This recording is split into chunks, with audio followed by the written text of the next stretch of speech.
అమ్మటం ద్వారా వచ్చేటువంటి నిధులని ఆ నిర్మాణానికి ఖర్చు పెడతారు. రైట్ రైట్ మళ్ళీ వస్తాం సార్. మనతోటి ముప్పాల సుబ్బారావు గారు ఉన్నారు, senior advocate, state bar council member. Subbarao గారు, గుడ్ ఈవినింగ్ సార్.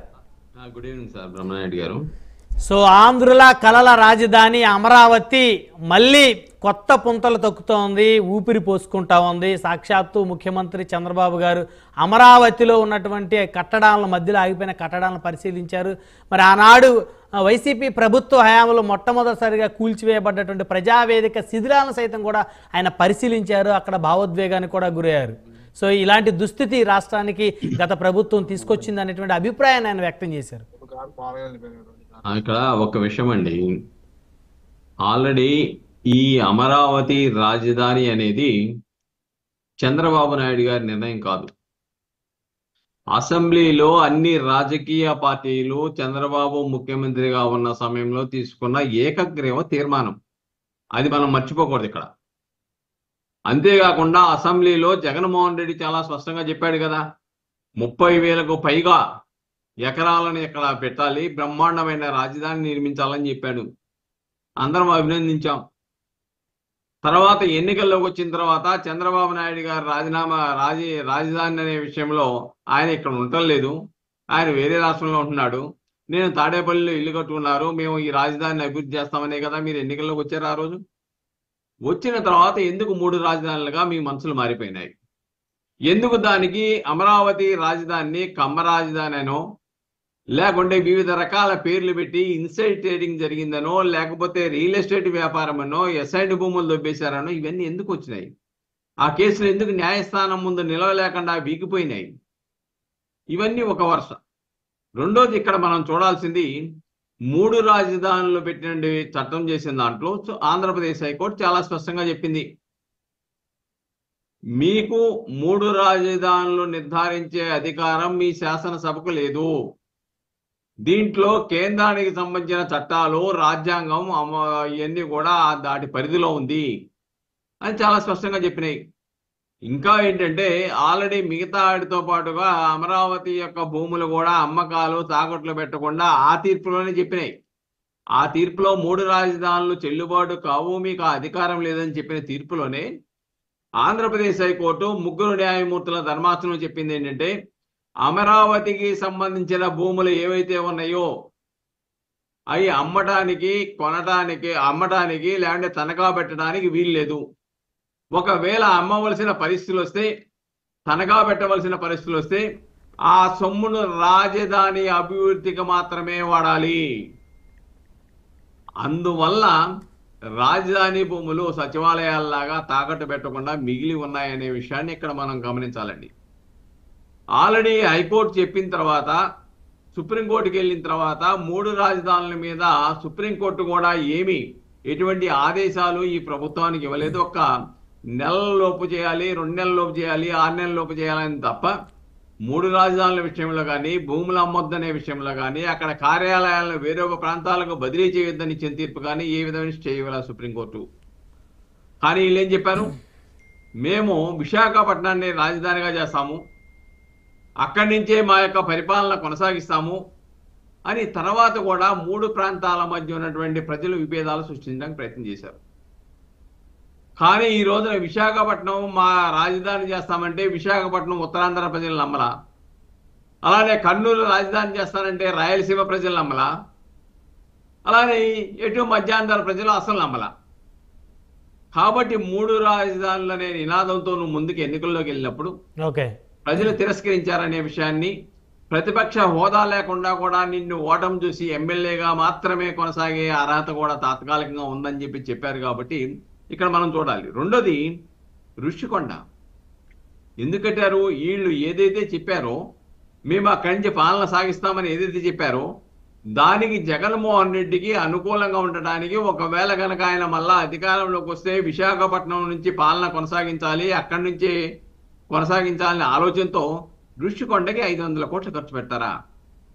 అంత హంగామాతో అన్ని కోట్ల రూపాయలు, అంత లగ్జరీస్ లైఫ్ నిర్వహించడానికి ప్రభుత్వ ఆర్థిక ఇబ్బందులు ఉంటే అన్ని కోట్లు దాని మీద హెచ్చిస్తారా? అంతేకాకుండా ఇక్కడ ఎలా కడతారని అంటున్నారు, రాజధానిని ఎలా కడతారు? ఈ పరిస్థితుల్లో జగన్మోహన్ రెడ్డి అప్పుల పాలు చేసి వెళ్ళిపోయాడు. ఏంటి అక్కడ ఉన్నటువంటి తాత్కాలికంగా నిర్మాణాలు చేసినవి అలానే ఉన్నాయి. రోడ్లై తీసుకెళ్లారు, సరుకులు పట్టుకెళ్ళిపోయారు, కంకర పట్టుకెళ్ళిపోయారు, రోడ్లు తవ్వేశారు, ఇవన్నీ చూసాం. ఇప్పుడు ఇక్కడ ఒకటి మనం ఆలోచించాలి. ఈ రోజున చంద్రబాబు నాయుడు రాష్ట్ర ముఖ్యమంత్రే కాదు, కేంద్ర పాలనలో కూడా కీలకమైన వ్యక్తిగా ఈరోజు ఉన్నాడు. పునర్విభజన చట్టం సెక్షన్ 94లో చాలా స్పష్టంగా ఉంది. రాజధానికి సంబంధించినటువంటి గవర్నర్కి సంబంధించిన బంగ్లా కానివ్వండి, హైకోర్టు కానివ్వండి, సచివాలయం కానివ్వండి, శాసనసభ, శాసన మండలి తదితర కావలసినటువంటి ఇన్ఫ్రాస్ట్రక్చర్కి ఏదైతే నిర్మాణానికి ఉన్నదో వీటి అన్నిటి కూడా కేంద్ర ప్రభుత్వమే నిధులు మంజూరు చేయాలి. ఇప్పుడు మన ప్రభుత్వం మీద ఉంది. కేంద్ర ప్రభుత్వం నుంచి రాజధానికి ఈ ప్రధానమైన చట్టంలో పేర్కొన్న అంశాల మీద ఈ రోజున నిధులు తెచ్చుకోవాల్సిన బాధ్యత ఉన్నది. రెండోది, అంతేకాకుండా రోడ్లు, ట్రైన్ ఫెసిలిటీస్ కూడా రాజధాని నగరం నుంచి హైదరాబాదు, తెలంగాణలోని ఇతర ముఖ్య పట్టణాలకి రైలు కానీ రోడ్డు మార్గాల నిర్మాణానికి కూడా కేంద్ర ప్రభుత్వం నిధులు ఇవ్వాలి. అలానే పోలవరమే కేంద్ర ప్రాజెక్టు కాబట్టి దానికి కావాల్సిన ఆర్ఆర్ ప్యాకేజీలు కానీ, దానికి కావాల్సిన నిధులు కానీ కేంద్ర ప్రభుత్వం నుంచి తీసుకురావాల్సిన అవసరం ఉంది. సరే, ఇక్కడ రాజధానిలో ఇవన్నీ అయిపోయినాయి, మిగతా విషయాల్లో ఎలాగంటున్నారు. ఆల్రెడీ ఇప్పుడు సర్వే ద్వారా వీళ్ళకి వచ్చింది మొత్తం 55,000 ఎకరాలు. రైతుల దగ్గర తీసుకుంది 34,000 ఎకరాలు మాత్రమే. మిగతాదంతా కూడా ప్రభుత్వ భూమి. కాబట్టి దీంట్లో కొంత భూమిని వివిధ కట్టడాలకో, వివిధ అభివృద్ధి పథకాలకో, రోడ్లకో, కాలువలకో ఉపయోగించుకున్న మిగిలిన భూమి ఏదైతే ఉందో దాని మీద వచ్చే నిధుల నుంచి రాజధానిని అభివృద్ధి చేయడానికి అవకాశం ఉన్నది. ఆ దిశలోనే మేము రూపకల్పన చేశామని చెప్పేసి ఈరోజు చంద్రబాబు నాయుడు గారు చాలా స్పష్టంగా చెప్పాడు. దాన్ని ఎలా ఓవర్కమ్ అవుతామని చెప్పేసి ఇక్కడ సెల్ఫ్ ఫైనాన్సింగ్ ప్రాజెక్ట్ అని మొదట్లోనే దీన్ని ప్రకటించారు. అది మనం మర్చిపోకూడదు. చంద్రబాబు నాయుడు గారు అమరావతి రాజధాని అని చెప్పేసి ప్రకటించినప్పుడు, అక్కడ నిర్మాణం ప్రారంభించేటప్పుడు చెప్పింది ఏంటి ఆయన? It's a self financing project.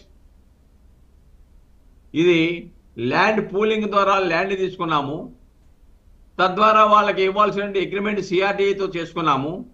ఆ యొక్క అగ్రిమెంట్ ప్రకారం ఈ యొక్క మిగిలిన భూమి ఆటోమేటిక్గా ఎక్కడైనా కానీ ఒక ప్రాంతం డెవలప్ అయ్యేటప్పుడు రాను రాను స్టెప్ బై స్టెప్, ఒకేసారి అభివృద్ధి జరగదు. రాజధాని ఏదైనా స్టెప్ బై స్టెప్ అభివృద్ధి జరుగుద్ది. ఆ అభివృద్ధిని బేస్ చేసుకొని భూమి విలువ పెరుగుతూ ఉంటుంది. కానీ ఒకేసారి పెరిగిపోవటం అనేది ఉండదు. ఇప్పుడు అమరావతిలో ఒకేసారి పెరిగింది అని అనుకోవచ్చా సార్? ఇప్పుడు ఒకేసారి ఈ రోజున రాజమండ్రి ఉందండి. రాజమండ్రిలో సామాన్యుడు, మధ్యతరగతి ఇల్లు కొనుక్కోగలడా? రాజధాని పక్కన పెట్టేయండి. ల్యాండ్ హైదరాబాద్ ఉంది, సామాన్యుడు ఇల్లు కొనుక్కోగలడా? ఫ్లాట్ కూడా కొనుక్కునే పరిస్థితి లేదు సామాన్యుడు. కాబట్టి ఇప్పుడు ఆ రేట్లు పేదవాడు లేడు. ఇవన్నీ కూడా వంకలు తప్ప ఇంకో మార్గమేం కాదండి. ఇప్పుడు ఎందుకంటే ఒక చిన్న విషయం అండి. ఇటీవల కాలంలోనే హైకోర్టు జడ్జి తన పిల్లవాడు తండ్రిని అడిగాడు. హైకోర్టు జడ్జిని, అయ్యా మా ఊర్లో ఉన్న, మా స్టేట్లో ఉన్నటువంటి విద్యార్థులందరూ కూడా మీ భారతదేశంలో రాజధాని లేని రాష్ట్రం ఏది ఉంటే మీదే నన్ను హేళన చేస్తా ఉన్నాడని చెప్తే ఆ న్యాయమూర్తి ఓపెన్ గా ఒక మీటింగ్ లో చెప్పాడు. అది పత్రికలో వచ్చింది. అవును, వెంటనే ఆయన్ని ఈ రాష్ట్రం నుంచి బదిలీ చేశారు. వేరే విషయం అనుకోండి, అదే కారణమా ఇంకో కారణమా నేను చెప్పలేను, కానీ వేరే రాష్ట్రానికి బదిలీ అయిపోయాడు. కాబట్టి అటువంటి అవమానకర పరిస్థితుల్లో ఈ రాష్ట్రం ఉంది.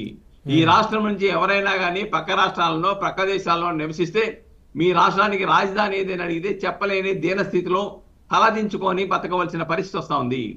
అందుకే మొన్న ఎన్నికల్లో ఇతర రాష్ట్రాలే కాదు, మధ్యతరగతి, మధ్యతరగతి ఉన్న వాళ్ళు ఎవరైతే నాకెందుకులే ఓట్లు వేయటం అని అనుకున్నారో, ఎందుకులే ఎండలో నుంచొని ఏం కష్టపడతాంలే, దాని జరిగేది జరుగుద్ది, సమాజాన్ని మార్చలేమనుకున్నటువంటి ఓటు వేయకుండా నిర్లక్ష్యంగా వ్యవహరించే వాళ్ళు, లేదు ఈ రాష్ట్రాన్ని బాగు చేయాలి, ఈ రాష్ట్రానికి రాజధాని కావాలి, ఈ రాష్ట్రానికి సుబ్బారావు గారు 5 సంవత్సరాల కాలం సరిపోతుందా?